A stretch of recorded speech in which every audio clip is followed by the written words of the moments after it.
One of the hardest parts of making your mind up about a movie is avoiding recency bias. It's easy to walk out of a movie and ride the anger or happiness high, which clouds the opinion you end up having. A lot of times I'll rewatch a movie after a few months or years and see things I didn't see before, and I know I'm not alone in that. So this series of revisiting movies is going to focus on films people judged one way or the other at the time and see if they deserve that or not. First up is Shazam 2: Fury of the Gods, a sequel to a fun, successful movie that didn't really leave its mark on the superhero genre though. Did the sequel deserve the negative reception it got at the time, or was it just a victim of circumstance? Let's get this party started! To quickly sum up the plot, we pick up with the whole Shazam family operating as a dysfunctional superhero team. Billy is scared of growing up and being forced to move on from his family, which is what he sees everyone else doing in their own way. The daughters of Atlas, Hesper, and Calypso kidnap the wizard, and it turns out Freddy's new crush, Anne, is one of the sisters. One by one, the whole family loses their powers to the sisters, and they trap the city in a magical dome, but Anne turns on her sisters to help Freddy. Calypso snaps on her sisters who didn't agree with her destructive plan for humanity, and she fatally wounds Hespera. Before she dies, she ends up helping Billy get into the dome to stop Calypso, and they both end up dying. Wonder Woman comes to Billy's funeral to repair the wizard's staff, which they then use to revive Billy. At the time, I actually enjoyed this movie. It felt like even though DC wasn't doing well, it was at least a break from Marvel's nonsense. This was a very simple movie about family and the fear of growing up that we all had to face during our childhood. Those are both universally relatable topics, which is always a good thing to base a movie's emotional plotline off of. One of my favorite parts was that they actually allowed Billy, a man, to defeat Calypso, a woman. In most modern media, there's always some kind of loophole to avoid showing a male hero beat a female villain. Either another woman comes in to save the day, or the female villain just gives up on her own. To actually see the hero get to defeat the villain and not have it be a big deal that she was a woman was pretty damn refreshing for the superhero genre. No way! No way! The characters obviously weren't all given the same amount of development, because with this many people in a 2-hour movie, that's pretty damn hard to do. Billy had to deal with the fear that turning 18 would mean he'd be out of the family and on his own, so he became really clingy and practically ended up suffocating his family to the point that they all got really annoyed with him.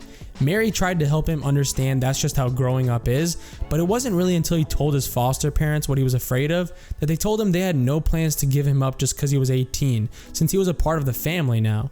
I can imagine that would be relatable to people who've been through the foster care system, and even if you haven't, the idea of losing your family is a scary thought to most people.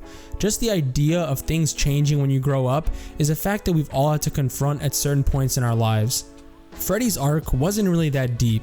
The girl he liked was a villain, and by the end they worked things out. He had a moment with Calypso's dragon that showed he wasn't afraid, and they kind of set that up before, but it wasn't really that big of a plot point, so I didn't find myself too interested. Mary had to adjust to the idea of going off to college, but they didn't really do too much with her character other than her helping Billy. Eugene and Darla were mostly used for comedic relief, and Pedro had a random arc about him being gay. Not really an arc as much as it was a random moment, but it wasn't heavy-handed or overly woke, so I just didn't care either way, since he wasn't a big part of the movie to begin with. If it was a Disney movie, he would have had a whole 10-minute segment yelling at Billy because as a straight white male, he's the worst scum in the world. You're the worst kind of scum on the face of the earth. The CGI wasn't that bad considering how terrible some other movies have been. It could have been better, but it could have been way worse. What couldn't have been worse was the box office.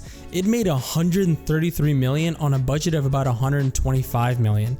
This movie lost a ton of money for DC, and I'm not going to sit here and say it deserved better because I hate using that word. The audience decides what deserves their money, and they clearly decided this didn't. It wasn't entitled to succeed, and clearly people just didn't care enough about the character or DC as a whole at the time. Can't really blame them given how bad DC's situation was, and this movie had even more going against it given the whole controversy with The Rock's Black Adam. It's still pretty unclear what happened exactly. Depending on who you talk to, The Rock is either a piece of crap or a man who tried to save DC. I do appreciate him bringing back Superman, but not wanting to associate with Shazam was silly, and frankly that's DC's fault for allowing him to get away with that. idiots doing idiot things because they're idiots. I came out of Shazam 2 having enjoyed myself, and looking back at it, I think given how things are now, it's aged even better for me. Things are only getting worse for the superhero genre, and this was simple, fun, and a mostly family-friendly movie that didn't have to deal with multiverses and all that nonsense. The plot relied on universally relatable topics like the fear of growing up and family, which it addressed in a pretty competent way. The first Shazam movie was an underdog in that most people didn't expect much from it but ended up being surprised by how fun it was. And while this movie didn't hit home as hard, it was still a pretty worthy sequel.